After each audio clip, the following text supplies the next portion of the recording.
ask for its support. Mr Chair. I call the honourable member Stuart Nash. Thank you very much, Mr Chair. I suppose those watching will have seen two extremes this afternoon.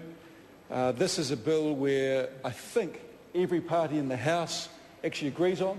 We'll all be speaking in favour of it. It was brought to the House by the Chair of the FEC, Mr Craig Foss, and he did a very good job in chairing it through the process. I suppose the nub of this bill is actually Part 1, Clause 3, Sub B, where it says the purpose of this Act are to provide for the efficient conduct of Westpac, New Zealand's business. That, in fact, is the nub of the bill. Now, even though I have a slight problem with the salary of the CEO, I think he receives over $5 million, so that's about $5,000 a week in a tax cut he received, which I think there would be some people that that have a problem with that, with $5,000. Some people don't get that in 6 months. But anyway, we do know that Westpac, one of the reasons why New Zealand came through the global financial crisis in the state it did, two reasons. One, Dr Cullen had left the books in very good shape. I shudder to think what might have happened if Don Brash had got in 2005 and given tax cuts, but Dr Cullen left the books in very good shape, and in fact the banking sector was one of the most robust in the world, and Westpac is an important part of that banking sector. I do believe, Mr Chair, that it did breach its covenant, albeit very briefly, but this was sort of the impetus to bring this bill in. But there are some interesting... because Mr Cunliffe talked about assets and liabilities, and if you look at the interpretation, there are some interesting words, interesting interpretations of assets. No doubt they're the right ones, but I think people may find them slightly interesting. Of course, assets means property of any kind, whether tangible or intangible, real or personal, whether or not subject to rights, and includes. Now, some of these things that we would expect in terms of assets, but there are some surprises here. Estates or interests in any land, including the right of occupation of land or buildings. Now, this is the sort of thing that banks are involved in, and you would expect that. Buildings, vehicles, plant, equipment, machinery, fixtures, fittings, and rights therein. Absolutely. That's right. Chooses an action and money, rights of any kind and applications, objections, submissions, and appeals in respect of those rights. But then it's interesting.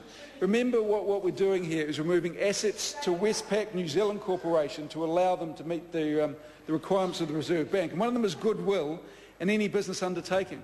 Now, this is what it says in the bill, Mr Foss, and if I'm wrong, feel free to stand up. But it would be interesting to know how the bank values goodwill, and if in fact goodwill is valued by the Reserve Bank in the same measure that the Westpac New Zealand values goodwill.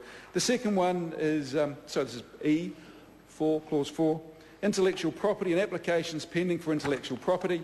And in fact, intellectual property is defined as means all patents, designs, copyrights, know-how, trade secrets, trademarks, etc., etc. Now, trade secrets is part of an asset because it's under the guise of intellectual property. And again, it would be interesting to know how a bank defines or how a bank values trade secrets. I suspect it would be actually quite hard to value a trade secret, and it would be interesting to know at what point the Reserve Bank accepts a fair valuation on a trade secret. I'm not too sure how the Reserve Bank account for that, but it is an asset. But, Mr Speaker, the actual purpose of this bill is it enables Westpac New Zealand to comply with the Reserve Bank local incorporation policy for systematically important banks. Now, what does systematically important mean? What it actually is, according to the Reserve Bank, is those that have liabilities other than those to related parties. So we're not talking about liabilities to Westpac Australia, but liabilities other than those to related parties of $15 billion. And branches of New Zealand registered banks, such as, obviously, the Westpac Banking Corporation, have a condition of registration that their external liabilities will not exceed the amount. Now, unfortunately or fortunately, legislation is the only means by which the vesting of these assets and liabilities in Westpac New Zealand can be effected efficiently and economically, and the only way that amendment to Westpac New Zealand Act 2006, which was the act that actually incorporated Westpac New Zealand, can be made. And so the objectives of this bill, in fact, there are no other ways to do this. It can't be attained in any other way except legislation. And this is the reason why Mr Foss brought the bill to the House. Now, the Reserve Bank's local incorporation policy assists the regulator by providing with greater control over the assets of a bank in the effect of bank failure, I suppose.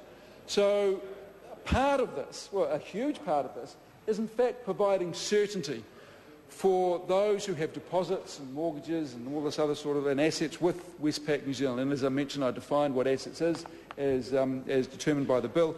But it is very important, especially in this day and age, Mr. Speaker, I'll leave it at that. I call the Honourable David Parker.